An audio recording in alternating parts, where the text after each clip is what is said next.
नमस्कार dear lovely students, I hope you all are well at home. बेटा आज हम हमारा वही चैप्टर है पार्ट ए भाषा और व्याकरण, ओके। उसके क्वेश्चन आंसर्स करेंगे।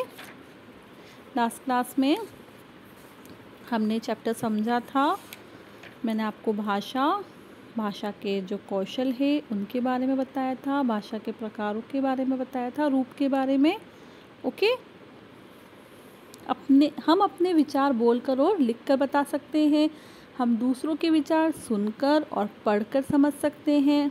सुनना, बोलना, लिखना और पढ़ना भाषा के 4 कौशल है ना।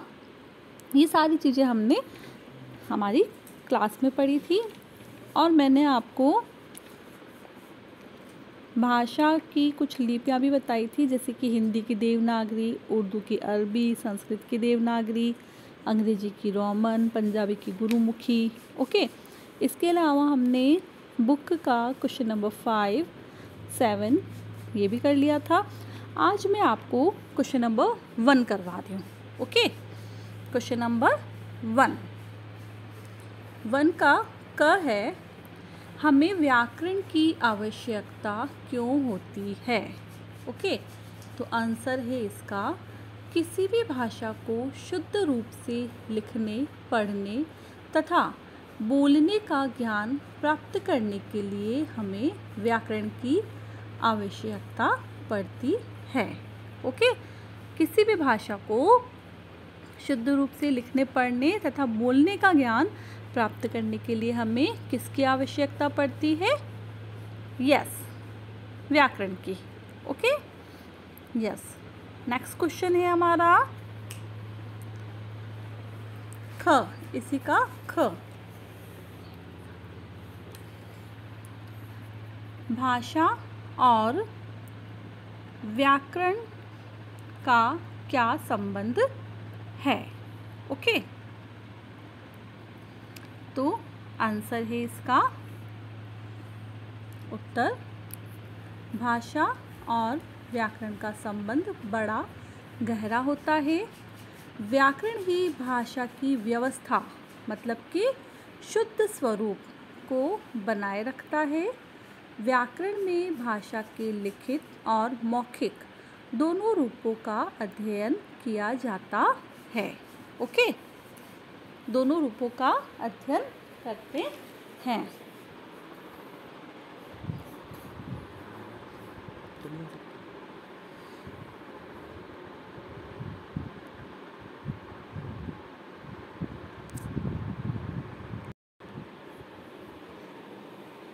ओके, तो बेटा क्वेश्चन नंबर 1 का क और ख मैंने आपको एक्सप्लेन कर दिया है। इसी का ग है वो मैं आपको नहीं करवा रही हूँ क्योंकि वो आप सेल्फ करेंगे। इसका ग है कि तुम घर में कौन सी भाषा बोलते हो, ओके।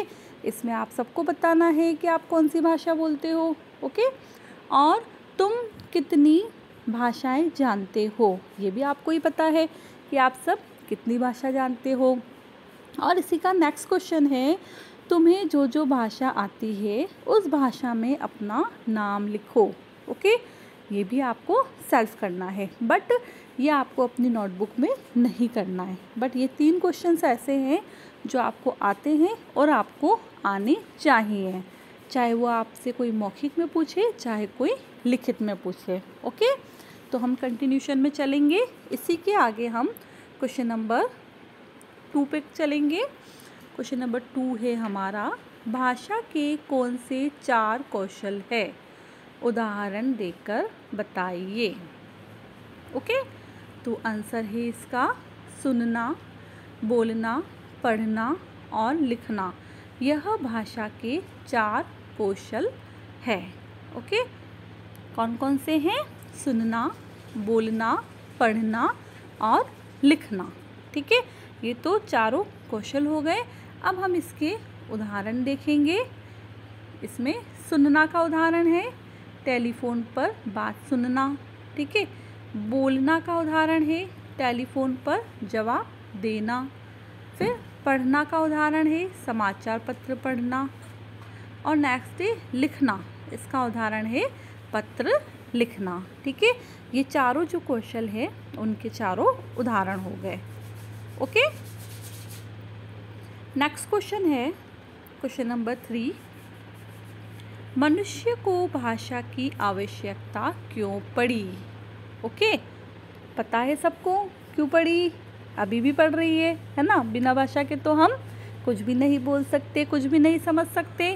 ओके, तो आंसर है इसका, मनुष्य को अपने भावों और विचारों को व्यक्त करने के लिए भाषा की आवश्यकता पड़ी।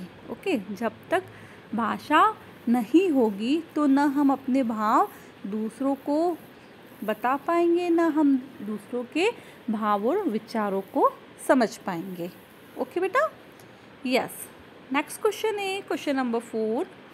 भारत के पड़ोसी देशों के नाम और वहाँ बोली जाने वाली भाषाओं के नाम लिखे। ये वहाँ है। ओके, वह छप गया है गलती से, ये है वहाँ। ठीक है, इसे आप ऐसे लिखेंगे, वह हाँ। ओके, भारत के पड़ोसी देशों के नाम और वहाँ बोली जाने वाली भाषाओं के नाम लिखिए। वहाँ की जगह यहाँ पर वह छप गया है, आप इसे इस तरीके से वहाँ लिखेंगे। ठीक है, यस। तो आंसर है इसका, भारत के पड़ोसी देश एवं उनकी भाषाएं निम्नलिखित है। पड़ोसी देश है पाकिस्तान, पाकिस्तान की भाषा कौन सी है? उर्दू और फारसी। एक और पड़ोसी देश है श्रीलंका, वहाँ की भाषा है सिन्हली। फिर है म्यांमार, वहाँ की भाषा है बर्मिज। नेक्स्ट है चीन, वहाँ की भाषा है चीनी। और नेक्स्ट है बांग्लादेश, वहाँ की भाषा है बंगाली और या फिर उर्दू।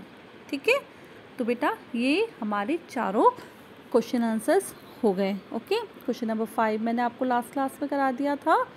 ठीक है, 7, 8 भी हो गया था। 6 में आपको ऑनलाइन क्लास में एक्सप्लेन करूँगी। ओके, अब आपको क्या करना है, ये चारों क्वेश्चंस है ना, क्वेश्चन नंबर 1 इसका क, ख, क्वेश्चन नंबर 2, क्वेश्चन नंबर 3 और क्वेश्चन नंबर 4, इन चारों को आपको अपनी नोटबुक में सुंदर सुंदर राइटिंग से करना है। ठीक है बेटा, thank you and have a nice day.